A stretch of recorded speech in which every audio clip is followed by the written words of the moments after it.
Welcome everyone to the Brand Slam 1000 subscriber special. Before we get into anything, I just want to say, guys, thank you all so very much for helping me hit this milestone.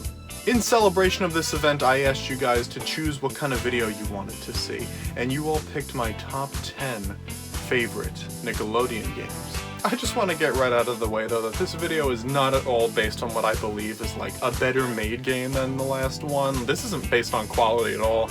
It's just my own personal enjoyment of it. You know, nostalgia, sentimental value, all that stuff. I do have one criteria for this list though, and that is I have had to beaten the game for it to be eligible for the list. There are going to be some games that are very oddly omitted from this list, and I want to go over a couple of my own honorable mentions that I just didn't beat. And if there's a game I don't mention there or didn't make the list, I most likely just haven't played it.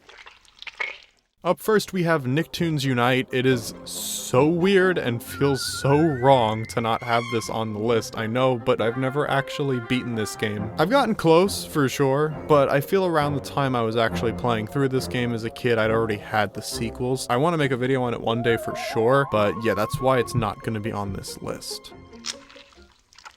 Up next is one I think is very worth talking about, and that is Jimmy Neutron Attack of the Twonkies. This is a really well-made game. I just never was as big of a Jimmy Neutron fan as I was like a SpongeBob fan, so I never had much of a drive to go to it. I hear a lot of really good things about this game, and I would love to go back and beat this game one day. Another game I wanted to mention that's going to be a little surprising to leave off this list is SpongeBob SquarePants The Cosmic Shake. I just never got around to beating it. I feel like I'm about halfway through from what I remember, and it's a really well-made game and would definitely have made this list if I had completed it, but I just haven't found myself going back to it a lot. And one final game I wanted to mention that was very close to making this list was Nickelodeon Kart Racers 2. This is a really fun game. I really value the crossover aspect in these types of games, and the roster is just stacked, so that was really enjoyable for me playing this game. The only reason it didn't make the list was because number 10 has a more story-focused game, and I just prefer more story-based video games. There's going to be a game on this list that definitely doesn't have a lot to do with story, but there's a lot of other stuff in that game that will carry it for me. I know Nickelodeon Kart Racers 3 Slime Speedway is going to be a bit of a head scratcher, like why am I talking about the second one? I just never played the third one. It looks really fun. I'm happy that the roster seems even bigger. I just never played it. Also, just a fair warning, a lot of my time with Nickelodeon games came from when I was younger, and I was a big SpongeBob fan, so expect a lot of 2000s and a lot of SpongeBob games here. But with all that out of the way, here are my top 10 favorite Nickelodeon games.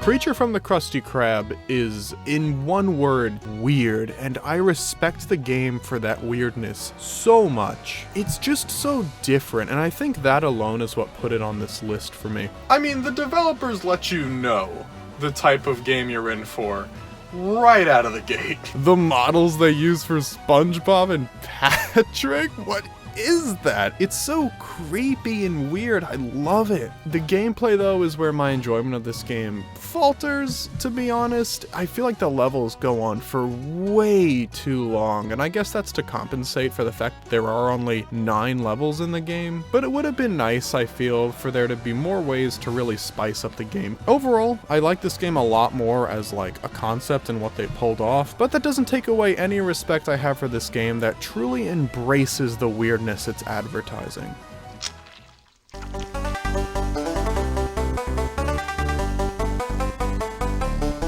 Up next is Barnyard for the GBA specifically. It is such a weird one. Definitely the weirdest game I have on this list. I didn't have the console version, I saw trailers, but the GBA game was perfectly fine by me. Remember all the little mini games and all the different areas you can explore, like the golfing range, the Walnut Woods, all the different characters you could speak to and do little quests for. It was just the Barnyard world for you to just be a part of. The show was just so funny, man, and to have a game where I could just express that enjoyment of the show, that's all I needed. Also, you know, I've heard rumors of a certain Nickelodeon fighting game getting a sequel, and, you know, I'm just gonna, put that right there.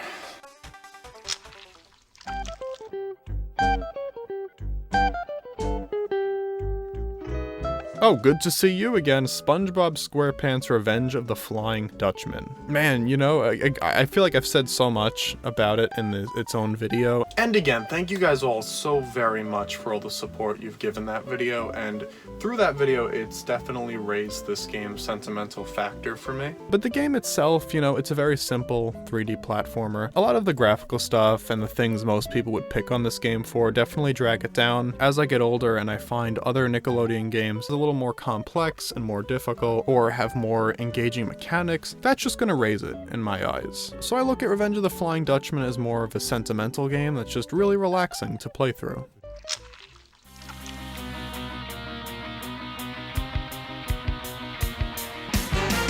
Oh my goodness, this game was so much fun. Now, of course, your enjoyment of a game like this is going to be based on the friends you have to play it with. I definitely remember my time playing single player with this game, but my best memories come from when I was in high school, and me and my friends would go to this game and play it. It was just such a great time. Oh man, I'm sorry, I went on a bit of an emotional tangent right there.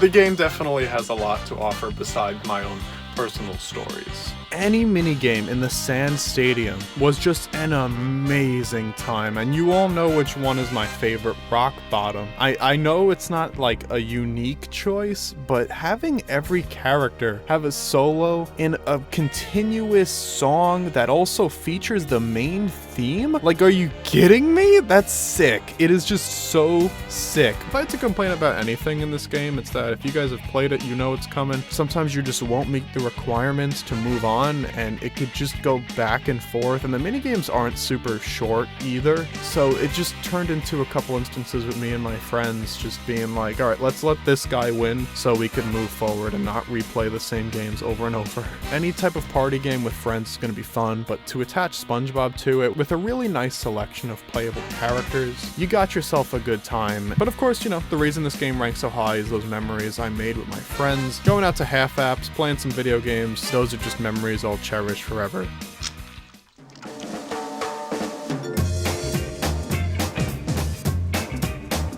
Alright, we're finally stepping into the Nicktoons crossover games with Nicktoons Battle for Volcano Island. I loved this game as a kid. It's so weird though, because as much as I loved this game as a kid, I never went back to it. I don't know why. I mean, eventually.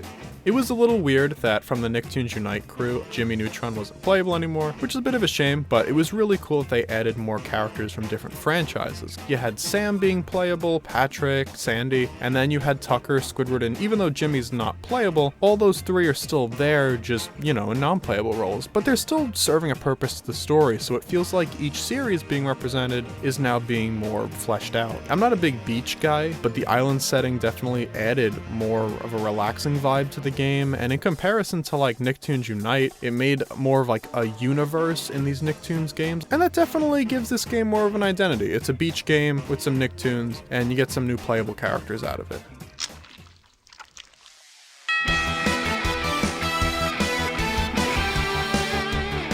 Walking into the top 5, we have Nickelodeon All-Star Brawl.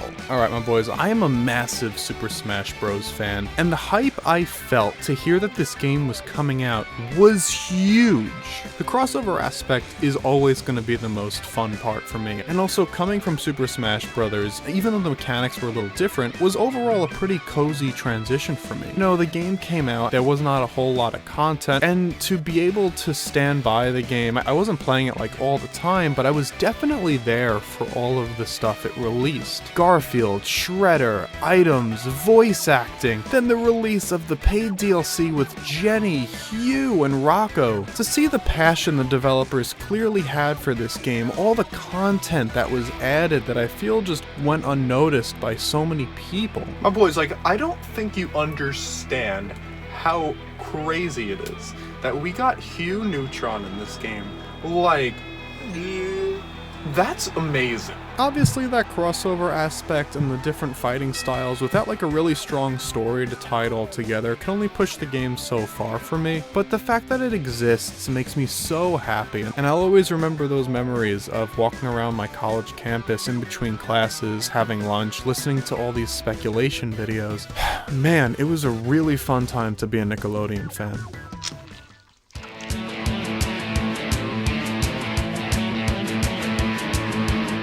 Up next, we have the SpongeBob SquarePants movie game. Similar to Flying Dutchman, I found it a lot more easier to understand than Battle for Bikini Bottom. Of course, it also had Mr. Krabs' voice actor, so that also helped. I know, it's such a weird reason, but I played a lot of this game as a kid, and it was so difficult, too. It's debatable if that difficulty was based on, like, actual fair and balanced gameplay, but there are some times this game had me sweating, and even today, all those different time trials, ring challenges, this game gets really tough, and as an adult, I really welcome that challenge. Like, I recently went back and tried to get the macho time on the rock slide level, and my boy, you gotta make some cuts. Like, that had me sweating. Admittedly, those ring challenges and time trials are what kind of dragged this game down for me, just a tiny bit. The Goofy Goober token system is a pretty annoying way to pad out gameplay. In the later stages of the game, it feels like at every level you're told to go back and collect more Goofy Goober tokens, and that just really kills the pace for me. But I really loved the movie as a kid. Having a game that's a pretty faithful adaptation obviously will do its job, but that extra challenge, man, really made the game a lot more engaging to me.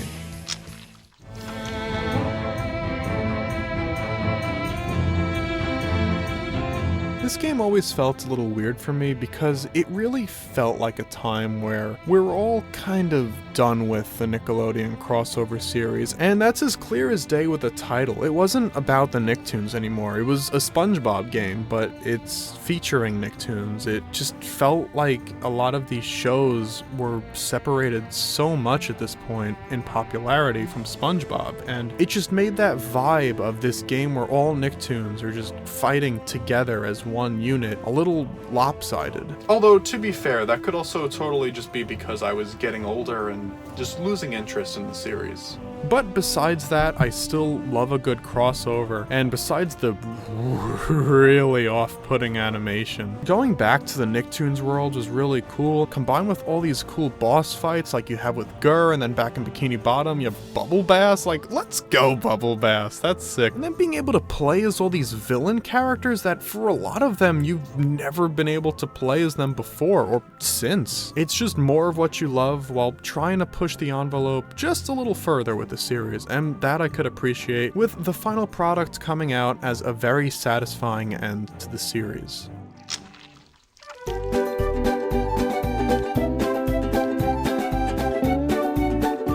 Yes, I know Battle for Bikini Bottom is not at number 1, but that does not take away from just how amazing this game is. I know I said I preferred Revenge of the Flying Dutchman when I was a kid, but growing up, like, it's no contest. This game just has so much to offer. The fact that you could even pick between 3 characters adds so many different layers to how you can approach this game, going back, completing other puzzles, adds that replay value. I love this game so much. I went in my Rehydrated run and tried to unlock everything. That means the 40,000 shiny object theater, where I could just look up the artwork, but nope, I wanted to complete it, and I finally did, and it is a weird brag. I mean, after that, my treasure chest was looking a bit light.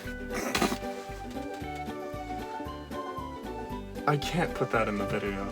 This game is almost always brought up when people talk about licensed games that usually have a pretty poor reputation that are done well, and it 100% deserves that praise. Battle for Bikini Bottom is not only a great Nickelodeon game, but a great video game, period. But to me personally, there is one game that I enjoy just a little bit more.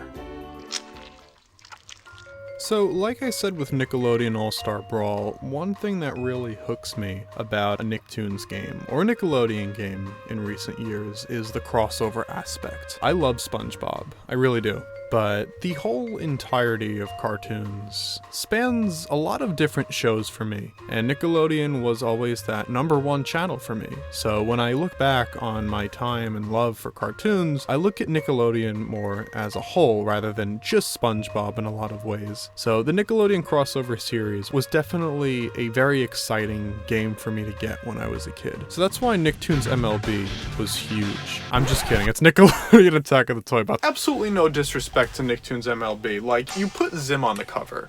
Like, that's a W. But, like, come on, man.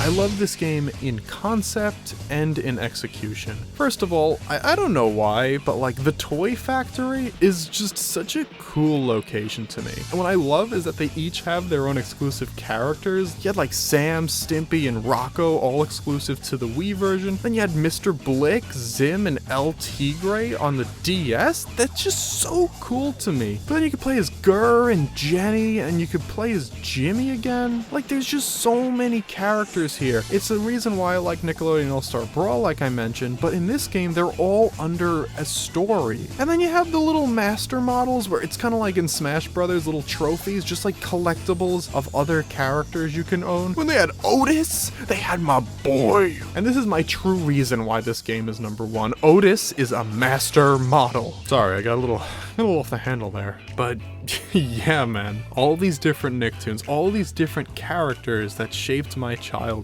going out on an adventure together. It doesn't get much better than that. Alright guys, there you have it, my top 10 favorite Nickelodeon games, and I couldn't have done it without you guys. Obviously, you know, of course you picked the video, but it goes so much deeper than that. The big reason I wanted to start making these videos was because I just felt like I had a lot of opinions on certain games, or just thoughts or feelings I wanted to express. I can at least in a way feel like I was contributing to a community. And you guys are the reason that I can achieve that. So for all the homies out there, whether it was viewing a video, subscribing to the channel, or even just voting on a community poll, seriously guys, thank you all so very much. And of course, to celebrate 1,000 subscribers, what better than a toast to celebrate? I got the most expensive, elegant, adult beverage out there. So, for this beautiful...